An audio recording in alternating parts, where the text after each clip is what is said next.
সব রাজ্য আছে, এখানে মুসলমানদের উপরে হামেশা অত্যাচার হয়। কীভাবে মুসলমানদেরকে মারধর করে।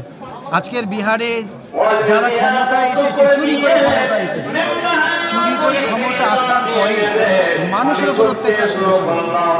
যারা যে বলছে না ওকে বলবেন তো একটা ভূতের লোক আছে নাকি, ভূতে লোক আছে, ভূতে কর্মী আছে, ওরা তো ধর্মকে নিয়ে রাজনীতি করছে।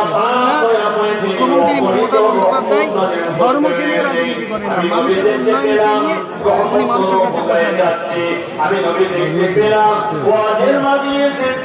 ভাই ভাই অশান্তি, মুসলমানের ভেতরে অশান্তি, একজন মুসলমান আর একজন মুসলমানকে দেখতে পারে না, একজন মুসলমান একটা কাজ করলে আরেকজনের মুসলমানের অসুবিধা হয়।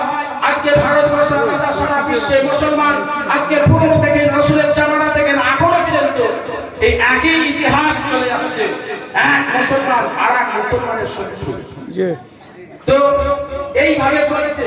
তার পরিপ্রেক্ষিতে দ্বীন ইসলাম কোরআন এইভাবে আগে চলেছে, কোনোভাবে কিন্তু দ্বীন কোরআন পিছিয়ে আসে। তাই বিভিন্ন বিভ্রান্তির জন্য এই মাদ্রাসাকে, এই দরবারের মাদ্রাসাকে বন্ধ করার জন্য, এই মাদ্রাসা থেকে ছাত্র বেরোচ্ছে সেইটাকে বন্ধ করার জন্য একটা বিশাল চক্রান্ত শুরু হলো। এই চক্রান্তের মধ্যে আল্লাহ পাক আমার দাদু জানের দোয়া, আমার আব্বা জানের দোয়া এবং আমার নানা জানের দোয়া, সেই দোয়ার বরকতে আল্লাহ পাক আমি আস্তে আস্তে চালিয়ে যাচ্ছি।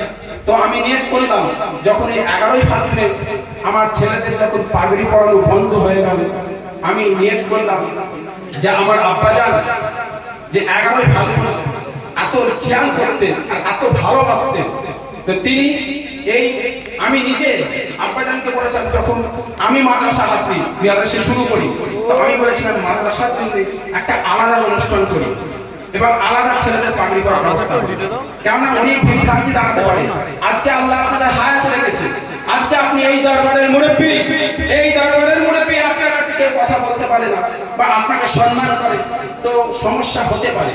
তো আগামীতে যদি এই সমস্যা হয়, তখন আমার আব্বা জান হাঁকার মেরেছিলেন, রাগ করেছিলেন, একদম যেমন তোমার দাদা জান নানা জানরা যেইভাবে তোমার মুরব্বী বাবা জানরা আছে, যেইভাবে চলেছেন, যেইভাবে করেছেন।